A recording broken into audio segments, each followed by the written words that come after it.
अस्सलाम वालेकुम, welcome back to my channel. जुलाई का महीना है, बारिशें हो रही हैं, तो अभी भी हम सब्जियां ऐसी हैं जिनको गर्मी वाली हैं अभी भी ग्रो कर सकते हैं। मेरी कुछ सैपलिंग तैयार हो गई थी तो उनको मैं लगा रही हूँ। मट्टी बनाना मैं ऑलरेडी शेयर कर चुकी हूँ। मैं ज़्यादातर इसमें किचन वेस्ट डाल के ही अपनी मट्टी को तैयार करती हूँ। और अभी हम खाद वगैरह बिल्कुल नहीं डालेंगे क्योंकि बारिशें हो रही हैं और बारिशों में जितना भी खाद का आपका फर्टिलाइज़र होगा वो सारे का सारा न्यूट्रिएंट्स जो है वो पानी में बह जाएंगे। तो जितना भी हो सके अपने पॉट्स की मट्टी में किचन का वेस्ट ऐड करें, गार्डन का वेस्ट ऐड करें। इस मौसम में बहुत जल्दी डिकम्पोज होके खाद बन जाता है। तो जो सबसे पहली सब्ज़ी है अभी भी आप लगा सकते हो। जुलाई में मेरी ये सैपलिंग्स तैयार हो चुकी हैं और अभी मैं इनको कर रही हूँ शिफ्ट क्योंकि हल्की हल्की बारिश हो रही है। तो अगर आप बारिश में प्लांट्स को शिफ्ट करते हैं तो आपके बहुत जल्दी वो प्लांट्स सेट हो जाते हैं और ख़राब नहीं होती हैं आपकी सैपलिंग। तो कुछ प्लांट मेरे पुराने ही थे, कुछ मैंने दोबारा सीड डाले थे। और यहाँ ये बड़े ग्रो बैग्स में मैं भिंडी के सारे प्लांट्स को शिफ्ट कर रही हूँ। ये कम से कम भी 20 से 22 इंच वाले ग्रो बैग्स हैं। इनमें 4-4 5-5 प्लांट जो है वो मैं यहाँ पर लगा दूँगी ताकि वो एक साथ ही ग्रो होते रहे। तो अगर आप भी कुछ सब्जियां लगाना चाह रहे हैं तो इन 4 से 5 सब्जियों को आप अभी भी लगा के इनकी हार्वेस्टिंग ले सकते हैं। भिंडी का प्लांट बहुत तेज़ी से ग्रो करता है और बहुत जल्दी इसके ऊपर जो फ्रूटिंग है वो भी आना शुरू हो जाती है। तो अभी जो विंटर की सब्जियां हैं उनको लगाने में बहुत टाइम है, 2 से 3 मंथ अभी हैं उनको लगाने में। तो उतनी देर तक हम अपने पॉट में जो है वो इस तरह की सब्जियां ग्रो करके इनकी हार्वेस्टिंग हम ले सकते हैं।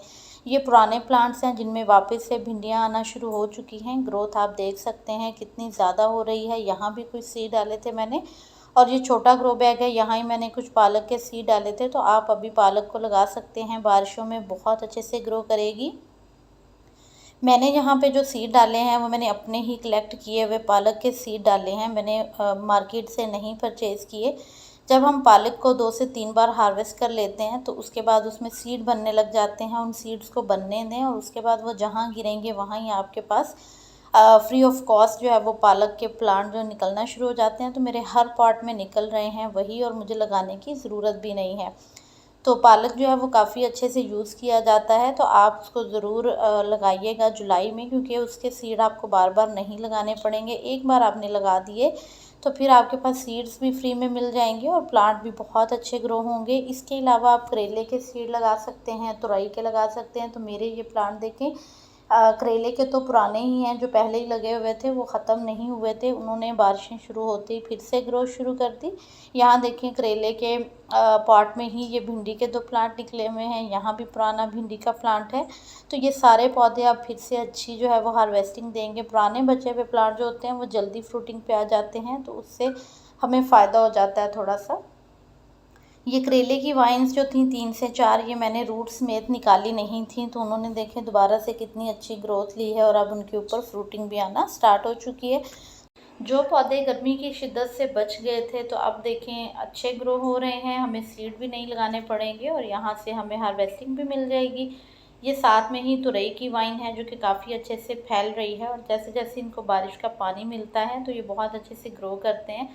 तो आप ज़रूर इन प्लांट को लगाइएगा। मैंने कुछ 2 से 3 सीड और भी डाले हैं तुरई के। ये मेरे पुराने चिली के प्लांट हैं, टोटली जल गए थे, इनका कुछ भी नहीं बचा था। लेकिन बारिशों में इनमें देखें दोबारा से कितनी अच्छी ग्रोथ जो है वो दोबारा आना शुरू हो चुकी है। ये है कैप्सिकम के प्लांट। तो कैप्सिकम के मेरे पास 2 ही बच पाए हैं प्लांट, ये पुराने ही हैं। जबकि चिली के प्लांट जो हैं वो 3 से 4 मेरे पास बच गए हैं, जो कि इंशाल्लाह आने वाले टाइम में बहुत अच्छी जो हमें फ्रूटिंग यहाँ से मिलती रहेगी। तो आप अपने किचन गार्डन में इन 3 से 4 सब्जियों को ज़रूर ऐड कीजिएगा जुलाई में, जो कि बहुत ईज़िली लग जाएंगी, बहुत तेज़ी से ग्रो करेंगी। और कुछ सीड ऐसे होते हैं जो हम गर्मी में डालते हैं लेकिन तब ग्रो नहीं होते और बारिश आने पे वो खुद से ही ग्रो हो जाते हैं। तो ये तुरई के कुछ सीड्स थे जो मैंने तब डाले थे, तब ग्रो नहीं हुए थे और अब देखिए इनकी ग्रोथ खुद से ही कितनी तेज़ी से ये ग्रो कर रहे हैं। ये लौकी का पुराना प्लांट है, इसमें नीचे से ग्रोथ आ रही है। इसमें जितनी ख़राब पत्तियां मैं निकाल दूंगी क्योंकि आजकल के मौसम में बहुत ज़्यादा कीड़े वगैरह भी अटैक करते हैं प्लांट्स के ऊपर।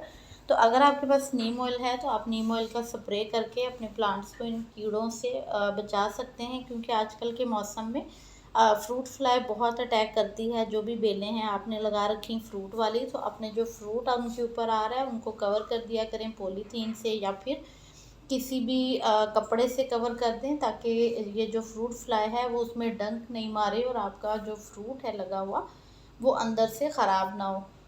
तो कुछ मैंने सीड और डालने हैं, तो आप लौकी के सीड इसी तरह डाल सकते हैं। ये मेरी सारी बड़े ग्रो बैग्स में लगी हुई बेलें हैं, ये मैंने बाद में सीड डाले थे जो कि अब निकल रहे हैं। ये मॉर्निंग ग्लोरी का खुद ही निकला है, गिरा होगा मिट्टी में। तो आप ज़रूर इन सीड्स को डालिएगा। यहाँ मैंने 2 प्लांट रहने दिए हैं पालक के साथ, इसमें नीचे पालक ग्रो होती रहेगी। और ये कुछ भिंडी देखें, पुरानी जो थी वो नहीं हमने हार्वेस्ट की थी, क्योंकि 1 से 2 ही थी, उनमें वो जो सीड थे वो मैच्योर हो गए हैं। ऐसे ही मैं फिर से इनको गमले में डाल दूँगी तो इनके जो नए नए पौधे हैं वो निकलना शुरू हो जाएंगे।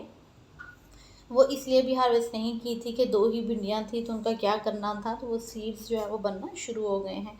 अब यहाँ पे मेरे पास है लौकी के सीड, ये मिक्स सीड है, लॉन्ग और राउंड वाली। तो बारिशों से मिट्टी के ऊपर ये जो काई आती है, इसको ज़रूर आपने गोडी करते रहना है। इसको आपने अच्छे से जो है वो ऊपर से हटाना है, जिससे क्या है कि पौधे में जो है वो रूट रॉटिंग हो सकती है या फंगस लग सकती है। तो अच्छे से गोडी करते रहें, जब भी टाइम लगे, बारिश नहीं है, थोड़ी मिट्टी ड्राई होने वाली है तो गोडी कर दें।